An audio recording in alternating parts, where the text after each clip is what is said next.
Have you ever heard a really catchy tune? Maybe a song on the radio or a chorus that stuck with you, and you found yourself regurgitating those lyrics throughout the day. Isn't it interesting how singers and the power of a song have the ability to captivate our minds and echo it throughout our thoughts? There was a time in my life when I remember specifically falling prey to the power of a song. My sister often watched MTV, which was a channel that included songs and videos from the popular singers of that time. She was not allowed to watch the show, however, and she often used the previous channel button on the remote to switch back and forth between channels as my parents would walk in and out of the room. But I'll never forget as a young boy seeing this beautiful woman walk onto the screen as she was dancing provocatively, and she was singing a song that equally captivated my attention musically. Well, I thought nothing of it as the song ended and life went on. So one night during the week, I was sitting at the dinner table enjoying the home-cooked meal with my family, when innocently I began to happily sing, "Voulez-vous coucher avec moi ce soir?" Well, my dad was not pleased. Two things happened that night. I learned the meaning of those lyrics was very sexual, and I was not to sing songs like that anymore. And my sister was grounded because, in my confession, she was busted for watching MTV. The reality of this story is that oftentimes the message of the songs that popular singers are pumping into the mainstream reveal a music industry that is overbearingly sexual. The popular music of our time is negatively affecting our culture in such a way as to strip the values of God from our world as we know it.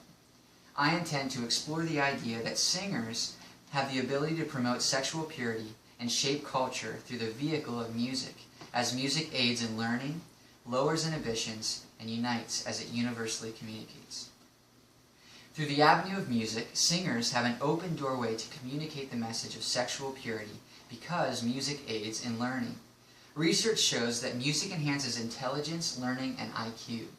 In fact, according to E.G. Schellenberg and S. Hallam from the Department of Psychology of the University of Toronto at Mississauga, recent findings show that listening to any music that is personally enjoyable has positive effects on cognition.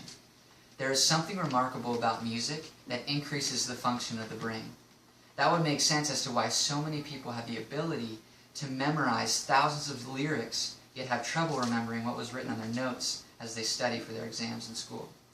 In addition to the effect of music has on memory, according to the Department of Psychology from the Chinese University of Hong Kong, students have also shown that students who participate in musical training develop better memories compared to those without training.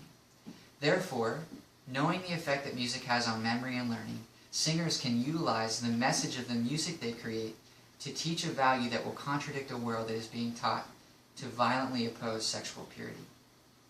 Not only does music aid in learning, but it also has the ability to lower inhibitions. Music can actually de-stress the body. Studies conducted by Jitanyela Vaidya have shown that listening to music releases the neurotransmitter dopamine in the brain and sends pleasure signals to the rest of the body.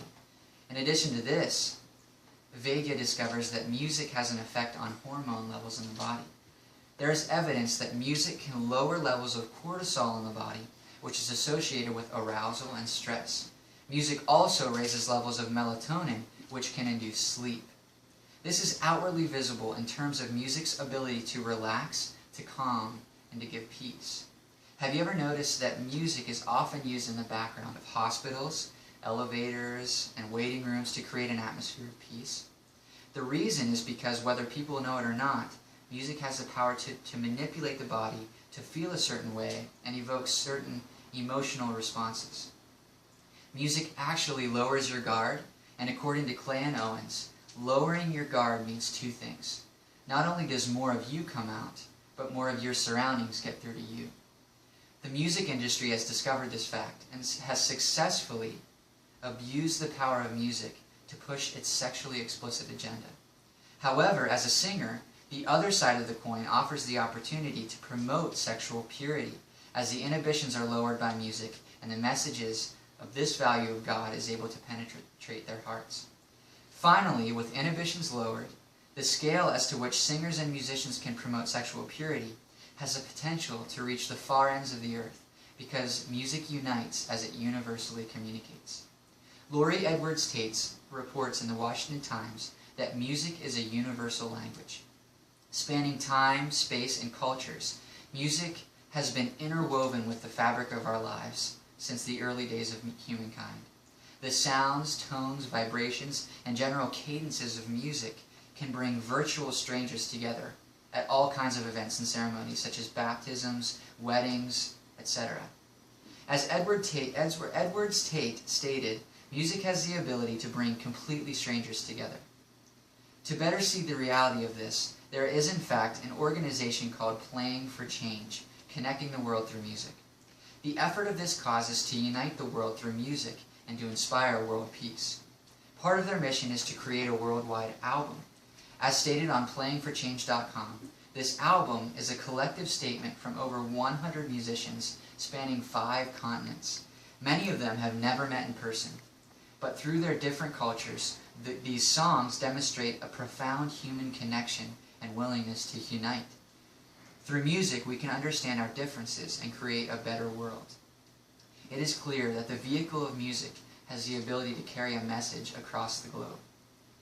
So as you can see, singers have the ability to promote sexual purity and shape culture through the vehicle of music because music aids in learning, lowers inhibitions, and unites as it universally communicates. I recently read an article by Clay N. Owens who understood the power of music and its ability to promote godly values. His hope was to persuade parents to understand the importance of encouraging their children to take part in church choirs. In his plea, he exclaimed, "As if music can be used to make us feel emotion, I want it to be joy that God loves us, pain that we are separated from Him, and hope that He offers us redemption.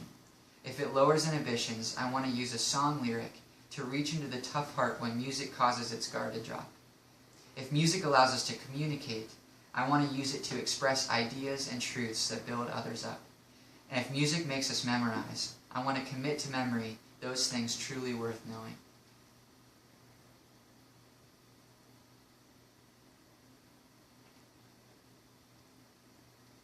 And I want to help others do the same. Owens finalized his proposal by sharing his heart as it pertained to his own children, and included, "But in 60 or 70 or 80 years, I pray my child is still worshiping God with music. In church or doing dishes or confined to bed and nearing the end of life, I pray my children are still singing, and I pray it's a song that matters."